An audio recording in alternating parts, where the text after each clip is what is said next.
Rolly Di Makulangan. Ano gawin yan? Tibay. Saan ka vlog yan? Angas Batangas TV. Angas Batangas. Saka sa bahay niya, maraming narating na baka. Marami narating na baka.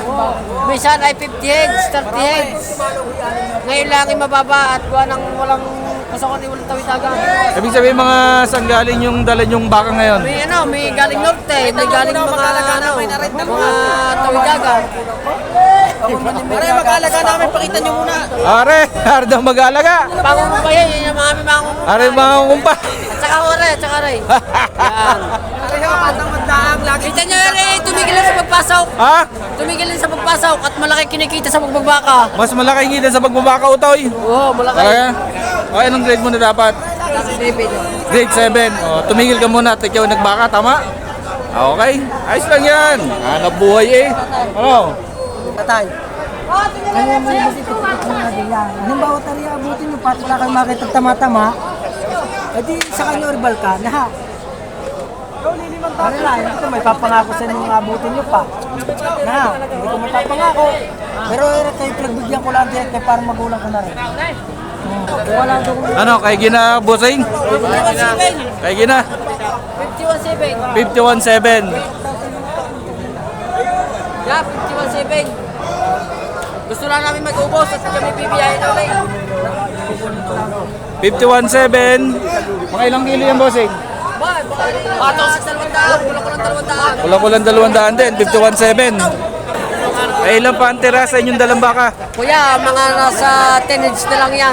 Dala nyo kanina, 20 ano? 20. 20. Okay, yung mga bibili daw ng baka, dinig kay kuya ha? Anong pangalan ni kuya? Rolly. Rolly. Okay.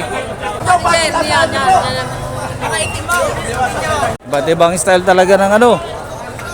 Para makakumbinsi na Pila. mabili yung kanilang baka. Laki nito. Ito talaga malaki. May lahi ba yan, bossing? Brahman? Brazil. Indo-Brazil. Kaganda. Pugi-pugi. Ay magkano? Magkano ang ganyan? Ang halaga ko yung 95, babawasan ko pa. 95. Ay magkano ang tawad sa iyo? Sabi mo kanina eh. Kanina pa 85 o 85 lang, marami na. Ah, Inipon na yan. Hindi na ito napunta dito. Doon pa, nadaan mo yun. May buhay na ka? Nakuhula niya. eto kuya naman, ilang kilo yan? Ay magkano naman ang patong dyan? Bawas ako sa akin na po. Bawas na sa 6 na po. Okay. Hindi rin pala talaga pare-pare yung presyo, no? Depende sa ano. Hindi at pagka minsan tanghali na inuubos na lang. Oo. Pero anong oras kayo dumating dito kanina? Alas 6, alas 5. Alas 5. Nung wibis pa. Anong Huwebes pa? Alas 5 ng hapon. Oo, alas 5 na hapon. Saan kayo galing? Yan sa Candelaria. Candelaria, Quezon. Candelaria kayo sa Malayo-layo din. Ilan na inyong dala? 10. 10. Okay, Dok. Thank you, kuya. Ano pangalan ni kuya? Patrick po. Si Kuya Patrick. Ito ay galing Candelaria. Yung dala nila.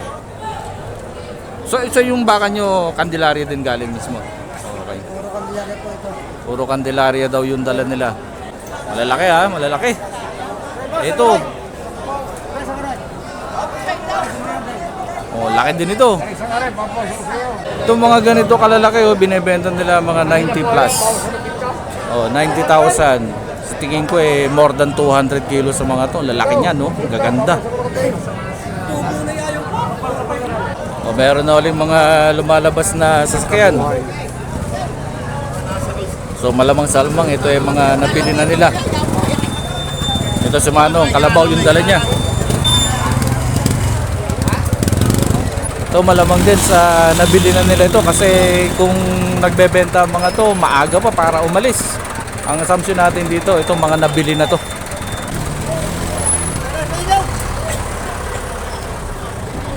Love ko talaga itong bakang to. Laki oh. Ang tangkad. So base doon sa mga na-interview natin kanina, no, karamihan ng mga dala dito 10 piraso hanggang 20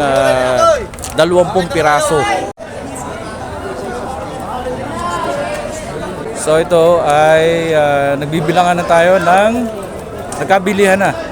Lugi. Lugi.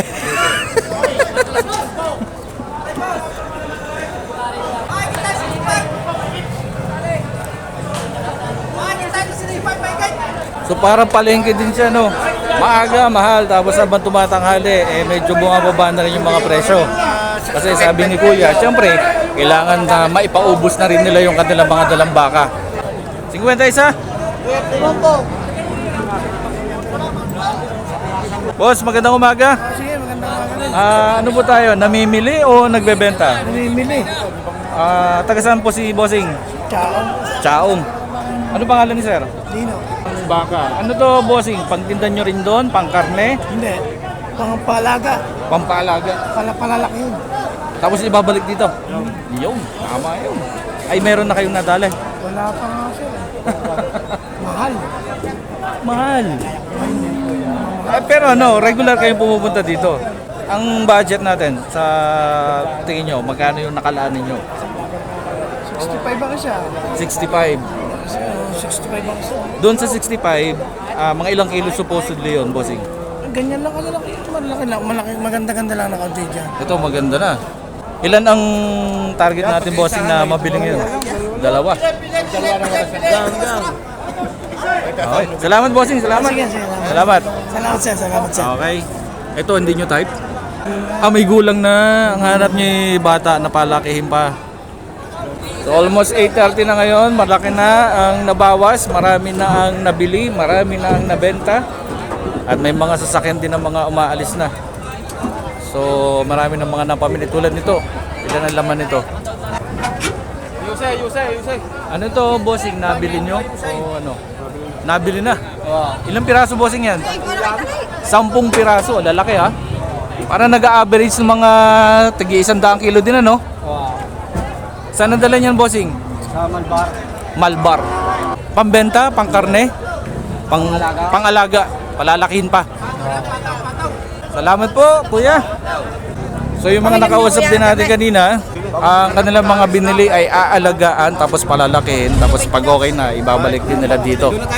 Mas kaya ang hanap nila yung mas bata, yung meron pang space kumbaga para lumaki pa yung kanilang nabiling baka. Kasi kapag mas lumaki yung nabili nila, ibabalik ulit nila dito at ibebenta ng mas mataas.